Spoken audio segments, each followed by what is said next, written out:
روز رات کو جا کے اس کے گھر کا کام کاج کر کے آتے. کام بتاؤں کیا تھا اس کا؟ جاگ رہے ہیں آپ لوگ؟ اس زمانے میں نا لوگ باتھ روم گھر میں بنا لیتے تھے. شاید پرانے لوگوں نے دیکھے ہوں, وہ اس کے اندر ہی پیشاب پخانہ رہتا تھا.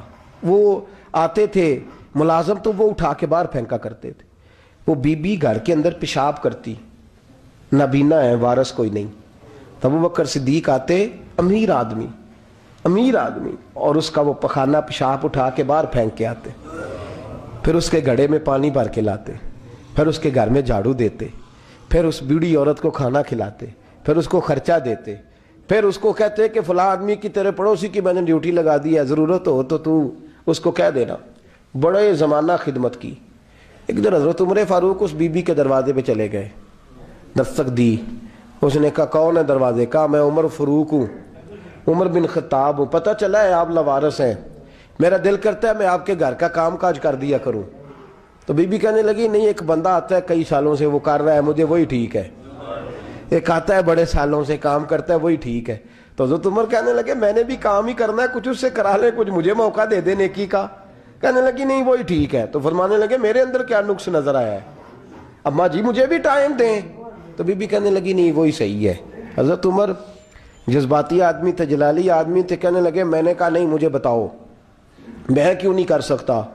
تو بوڑھی اماں کہنے لگی تجھ میں اور اس میں فرق ہی بڑا ہے. کہا وہ کیوں؟ کہنے لگے اتنے سال ہو گئے اسے آتے ہوئے, اتنے سال. تو پہلے دن آیا ہے اور آتے کہہ رہا ہے میں عمر بن خطاب ہوں, اپنا نام بتا رہا ہے. سالوں ہو گئے, میں روز پوچھتی ہوں تیرا نام کیا ہے, وہ بتاتا ہی نہیں. وہ کہتا ہے اماں میں کام صحیح کرتا ہوں, تو نام کو چھوڑو, نام بتا کے کیا کرنا ہے. فرمایا یہ تھوڑا فرق ہے, اس نے اتنے سالوں میں نام نہیں بتایا اور تو پہلے دن ہی آگے کہہ رہا عمر بن خطاب ہوں. تو ابا جی کا بھی نام بتا رہا ہے, میں نے نہیں کام کرانا, مجھے وہی صحیح ہے. نام نہیں بتاتا, نوکری پوری کر جاتا ہے. حضرت سیدنا عمر فاروق فرماتے ہیں میں تہجد کے وقت جھاڑیوں میں چھپ کے بیٹھ گیا. کہتے ہیں مسجد نبی سے وہ شخص نکلا, چہرے پہ نقاب, پیروں سے ننگا, اور میں نے اس شخص کو خرامہ اس بوڑھی عورت کے گھر کے قریب جاتے دیکھا. تو پیچھے سے جا کے میں نے کہا او مسافر چہرہ تو دکھا. تو کہتے ہیں چہرہ اٹھایا تو ابو بکر صدیق تھے, صدیق اکبر تھے. حضرت عمر فاروق فرماتے ہیں میں نے کہا تو جوتی کو اتار کے آتا ہے؟ تو کہنے لگے جوتی سے جب چلتا ہوں تو پیروں میں آواز پیدا ہوتی ہے, جوتے کی وجہ سے. پڑوسیوں کو تکلیف دینے کا مقصد تو کوئی نہیں نا. اور فرمایا جب جوتوں سے آواز پیدا ہوگی تو گلی محلے والے پوچھیں گے ابو بکر کدھر جا رہا ہے, تو میں نیکی کسی کو بتانا نہیں چاہتا. تو فرمایا ابو بکر کب سے آ رہے ہو؟ فرمایا چھوڑ عمر, بس دعا کر رب میرا آنا قبول فرما لے. تو دعا کر سرکار کی بارگاہ میں حاضری صحیح لگتا ہے. چھوڑ میں کب سے آ رہا ہوں, کس وقت سے آ رہا ہوں, اس مسئلے کو چھوڑ. تو یہ دیکھ پانی پر نسویلیاں رنگا رنگ کڑے, پریا اس دا جانیے جس دا توڑ چڑھے. یہ بات آپ نے درجنوں بار سنی ہے, لیکن اس پر غور تو کرو میرے دوستو کہ حضرت عمر فاروق فرماتے ہیں جن دنوں تبوک کے لیے میرے نبی نے اعلان فرمایا میرے حالات اچھے تھے, ابو بکر کے اچھے نہیں تھے, مالی حالات کمزور تھے, کچھ مسائل تھے, میرے اچھے تھے. میری سرکار نے اعلان فرمایا کہ پیسے دو. فرماتے ہیں چونکہ میرے حالات بھی اچھے تھے تو میں نے کہا اس دفعہ پہلا نمبر میرا ہی ہوگا. فرماتے ہیں آدھا مال گھر کا, یہ بھی بڑی دلیری ہے. کتنا بولیے؟ اتنے تو اسی ابے نو نہیں دس دے ساڑھے کو پیسے کنے نے, کہتے ابا جی مانگنا لین, والد صاحب کو نہیں بتاتے, ہماری جیب بکھری ہوتی ہے, ایسے ہی نانا کوئی مانگی نہ لے. آدھا مال حضرت عمر فاروق فرماتے ہیں آدھا مال میں نے بانٹ کے حضور کی بارگاہ میں, اور ساتھ میرا ارادہ ہے کہ ابو بکر آج میں نہیں تجھے آگے گزرنے دیتا. فرماتے ہیں مال پیش کیا, تھوڑی دیر گزری تو ابو بکر بھی آ گئے. اور منظر کیا ہے؟ کہتے ہیں انہوں نے قمیض پہنی ہوئی ہے بوریے کی, سر پہ ٹوپی کوئی نہیں, پیروں میں جوتا کوئی نہیں, سر میں ٹوپی کوئی نہیں, پیروں میں جوتا کوئی نہیں. کہتے ہیں ابو بکر صدیق آئے, سب کا مال آیا, مصطفیٰ کی بھی اتنی توجہ نہیں تھی, پر جب ابو بکر آئے تو میں نے مصطفیٰ کریم کے انداز بھی بدلے ہوئے دیکھے, اس شخص کے آنے پر بدلے ہوئے دیکھے. فرماتے ہیں میرے رسول پاک کے سامنے ہر چیز ابو بکر نے قدموں میں ڈھیر کر دی, اور ڈھیر کر کے نا چیزیں رکھ کے تو فٹافٹ پچھلی سائیڈ پہ, کسی کو پتہ نہ چل جائے, پچھلی سائیڈ پہ حضور کے. تو حضور نے فرمایا ابو بکر سامنے آنا, گھر کیا چھوڑ کے آیا ہے؟ گھر کیا؟ بابا بلے شاہ صاحب کہتے عشق تیاگ دو بھی ایک برابر, پر عشق دا سیک ودھیرا